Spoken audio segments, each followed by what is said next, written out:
Betapa indahnya perjamuan kudus, betapa indahnya saat kami menyambutmu. Betapa indahnya perjamuan kudus, betapa indahnya saat kami menyambutmu. Betapa indahnya kehadiranmu yang bertatap kuatkan iman kami. Tuhan bersamamu dan bersama rohmu. Inilah Injil suci menurut Matius. Dimuliakanlah Tuhan.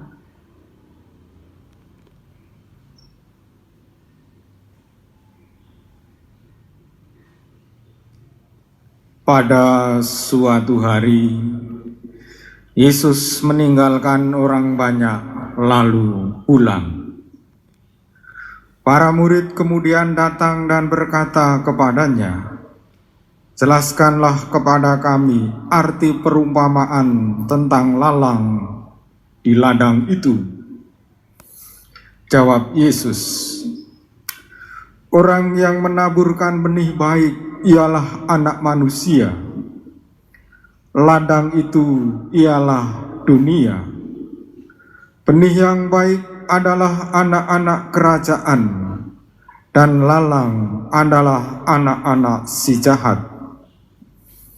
Musuh yang menaburkan benih lalang ialah iblis. Waktu menuai ialah akhir zaman, dan para penuai itu malaikat. Maka seperti lalang itu dikumpulkan dan dibakar dalam api, demikian juga pada akhir zaman. Anak Manusia akan mengutus malaikat-malaikatnya, dan mereka akan mengumpulkan segala sesuatu yang menyesatkan dan semua orang yang melakukan kejahatan dari dalam kerajaannya. Semuanya akan dicampakkan ke dalam dapur api. Di sanalah akan terdapat ratap dan kertak gigi. Pada waktu itulah orang benar akan bercahaya bagai matahari dalam kerajaan Bapa mereka. Siapa bertelinga, hendaklah ia mendengarkan."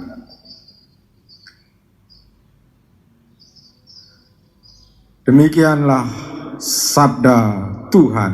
Terpujilah Kristus.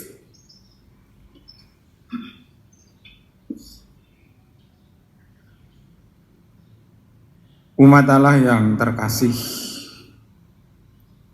Allah itu misteri. Seharusnya kemisterian Allah itu tak terhampiri oleh manusia. Tetapi Allah yang misteri yang tak terhampiri itu mengherankan manusia, bahwa Allah berkenan tinggal di kemah buatan manusia. Allah berkenan tinggal di kemah buatan manusia dan begitu akrab dengan manusia. Keakraban itu sangat terlihat ketika berjumpa dengan Musa di Gunung Sinai. Allah berjumpa di Gunung Sinai dengan Musa. Musa selama 40 hari 40 malam berpuasa, tidak makan roti dan tidak minum. Dan Allah mewahyukan dirinya dengan memberi 10 perintah Allah sebagai pedoman, sebagai pegangan bagi bangsa Israel menuju tanah terjanji. Allah yang misteri tak terhampiri itu panjang sabar dan penuh kasih sayang. Ia tidak murka menghadapi bangsa Israel yang tegar tengkuk dan keras kepala. Kasih-Nya tanpa batas, perhatian dan kekuasaannya melampaui kelemahan dan dosa bangsa Israel. Hal itu ditunjukkan dalam perumpamaan dalam Injil yang kita dengar sore ini dari Injil Matius bab 13 ayat 36 sampai 43. Pengajaran Yesus tentang gandum di antara lalang adalah gambaran kehidupan umat manusia, bahwa kebaikan seringkali bersanding dengan kejahatan, kesehatan bersanding dengan penyakit dan penderitaan, dan iblis seringkali digambarkan bertempur dengan malaikat. Kebaikan bersanding dengan yang jahat. Kita dipanggil untuk bersabar, berpanjang sabar kasih setia. Barangkali kalau ada penderitaan, ada penyakit, ada kejahatan, memanggil kita untuk bercermin, bersikap seperti Allah yang panjang sabar dan kasih setia. Kita tidak boleh menghakimi, kita tidak boleh marah terhadap penderitaan. Biarlah Allah sendiri nanti pada akhir zaman yang akan memilah mana gandum dan mana lalang.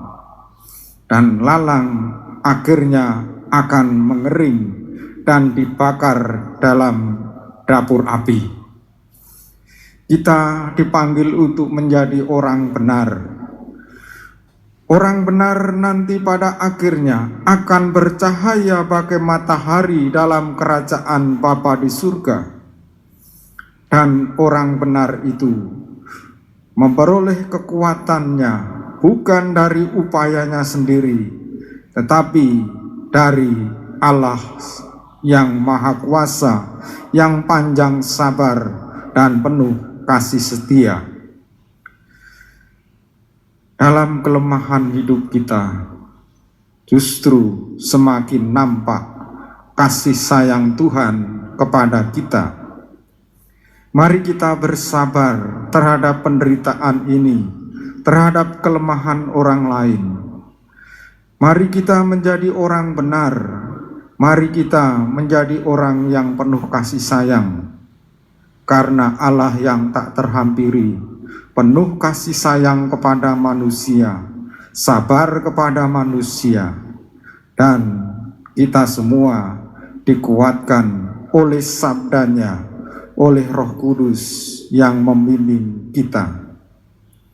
Benih sabda yang tertanam dalam hati kita, yang ditaburkan oleh Kristus, harusnya berbuah, bertumbuh, berbuah, dan menghasilkan kebaikan.